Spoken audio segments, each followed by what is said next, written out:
ನಮಸ್ಕಾರ ಸ್ನೇಹಿತರೆ, ಈ ಕಥೆಯಲ್ಲಿ ಕಾಳಿದವನವರು ಶ್ರೀಕೃಷ್ಣ ಅವರು ಹೇಗೆ ಮಾಡುತ್ತಾರೆ ಎಂದು ತಿಳಿಯೋಣ. ಕೃಷ್ಣ ಅವರು ಹೀಗೆ ಅವನ ಹೆಡೆಗಳ ಮೇಲೆ ನರ್ತನ ಮಾಡುತ್ತಿದ್ದಾಗ ಕಾಳಿಯನು ತನ್ನ ಇತರ ಹೆಡೆಗಳಿಂದ ಅವಳನ್ನು ಕೆಳಗೆ ತಳ್ಳಲು ಪ್ರಯತ್ನಿಸಿದ. ಕಾಳಿಯನಿಗೆ 100 ಹೆಡೆಗಳಿದ್ದವು, ಆದರೆ ಕೃಷ್ಣನು ಅವುಗಳೆಲ್ಲ ಮನ್ನಿಸಿದನು. ತನ್ನ ಚರಣ ಕಮಲಗಳಿಂದ ಕಾಳಿಯನ್ನು ಒತ್ತಲಾರಂಭಿಸಿದ.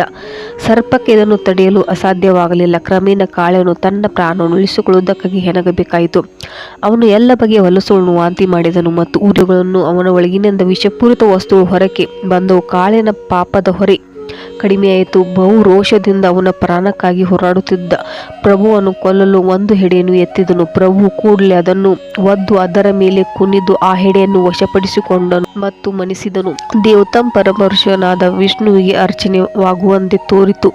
ಸರ್ಪದ ಬಾಯಿಂದ ಬಂದ ವಿಷ ಪುಷ್ಪ ಕಾಣಿಕೆಗಳಾಗಿ ಕಂಡವು. ಆಗ ಕಾಳಿಯನು ವಿಷದ ಬದಲು ರಕ್ತವನ್ನು ವಾಂತಿ ಮಾಡಲು ಪ್ರಾರಂಭಿಸಿದ. ಅವನು ಸಂಪೂರ್ಣವಾಗಿ ದಣಿದು ಹೋದ.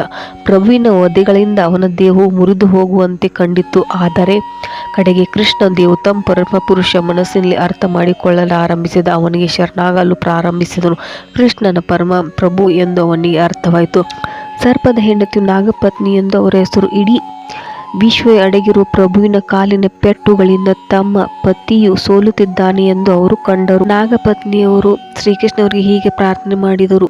ಅವರು ಪರಮ ಪ್ರಭುವಿಗೆ ಶರಣಾಗಿ ಪ್ರಾರ್ಥನೆ ಮಾಡಲು ಪ್ರಾರಂಭಿಸಿದರು. ತಮ್ಮ ಮಕ್ಕಳನ್ನು ಪ್ರಭುವಿನ ಮುಂದೆ ನಿಲ್ಲಿಸಿ ಯಮುನಾ ನದಿಯ ತೀರದಲ್ಲಿ ಕೆಳಕ್ಕೆ ಬಿದ್ದು ಪ್ರಭುವಿಗೆ ಗೌರವಪೂರ್ವಕ ನಮಸ್ಕಾರಗಳನ್ನು ಅರ್ಪಿಸಿದರು. ಕೃಷ್ಣನು ಶರಣಾಗತ ರಕ್ಷಕನೆಂದು ಅವಳಿಗೆ ತಿಳಿದಿತ್ತು. ತಮ್ಮ ಪ್ರಾರ್ಥನೆಗಳಿಂದ ಪ್ರಭುವನ್ನು ಸಂತೋಷಗೊಳಿಸಿ ತಮ್ಮ ಪತಿಯನ್ನು ಬಿಡಿಸಲು ಅವರು ಬಯಸಿದರು.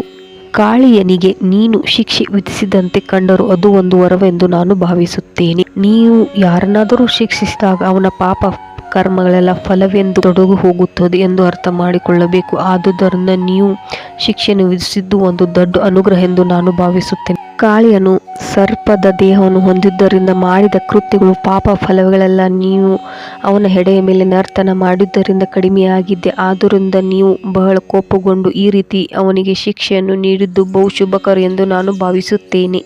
ಕಾಳಿಯನ ಹಿಂದಿನ ಜನ್ಮದ ಎಲ್ಲ ಪಾಪಗಳು ತೊಳೆದು ಹೋಗಿ. ಶ್ರೀಕೃಷ್ಣ ಅವರು ಕಾಳಿಯನಿಗೆ ಹೀಗೆ ಆಜ್ಞೆ ಮಾಡಿದರು. ನೀನು ಈಗಲೇ ಈ ಸ್ಥಳವನ್ನು ಬಿಟ್ಟು ಸಮುದ್ರಕ್ಕೆ ಹೋಗಬೇಕು. ತಡ ಮಾಡದೆ ಹೊರಟು ಹೋಗು. ನಿನ್ನ ಪತ್ನಿ ಮಕ್ಕಳು ನಿನ್ನ ಎಲ್ಲ ಸ್ವತ್ವಗಳನ್ನು ತೆಗೆದುಕೊಂಡು ಹೋಗು.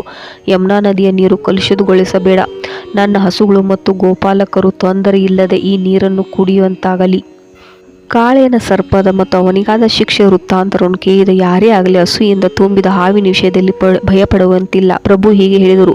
ನನ್ನ ಸ್ನೇಹಿತರು ನಾನು ಸ್ನಾನ ಮಾಡಿರೋ ಈ ಸರೋವರದಲ್ಲಿ ಯಾರಾದರೂ ಸ್ನಾನ ಮಾಡಿದರೆ ಅಥವಾ ಒಂದು ದಿನ ಉಪವಾಸ ಮಾಡಿದರೆ, ಈ ಸರೋವರದ ನೀರಿನಿಂದ ಪಿತೃಗಳಿಗೆ ತರ್ಪಣವನ್ನು ನೀಡಿದರೆ ಅವು ಎಲ್ಲ ಪಾಪ ಕರ್ಮಗಳಿಂದ ಬಿಡುಗಡೆಯಾಗುತ್ತಾನೆ. ಪ್ರಭು ಕಾಳಿಯನಿಗೆ ಈ ಭರವಸೆಯನ್ನು ಕೊಟ್ಟನು. ಸಮುದ್ರದ ಪಕ್ಕದಲ್ಲಿರುವ ಸುಂದರವಾದ ಕಾಡಿನಲ್ಲಿ ನೀನು ಹಿಂತಿರುಗಬೇಕು ಎಂದು ಬಯಸಿದ ಕಾಳಿಯ ಮತ್ತು ಅವನ ಪತ್ನಿಯ ವಿಷಯದಲ್ಲಿ ಪ್ರಭು ಪ್ರಸನ್ನರಾದರು. ನಂತರ ಕೃಷ್ಣನ ಅಪ್ಪಣೆಯನ್ನು ಪಾಲಿಸಿ ಅವರೆಲ್ಲರೂ ಯಮುನಾ ನದಿಯಲ್ಲಿ ಸರೋವರವನ್ನು ಬಿಟ್ಟು ಹೊರಟು ಹೋದರು. ಹೀಗೆ ಶ್ರೀಕೃಷ್ಣವರು ಕಾಳಿಯನ್ನು ದಮನವನ್ನು ಮಾಡಿದರು. ಈ ಕಥೆ ನಿಮಗೆ ಇಷ್ಟವಾಗಿದ್ದಲ್ಲಿ ಲೈಕ್ ಮಾಡಿ, ಶೇರ್ ಮಾಡಿ ಮತ್ತು ಸಬ್ಸ್ಕ್ರೈಬ್ ಮಾಡಿ. ಹರೇ ಕೃಷ್ಣ, ಹರೇ ರಾಮ.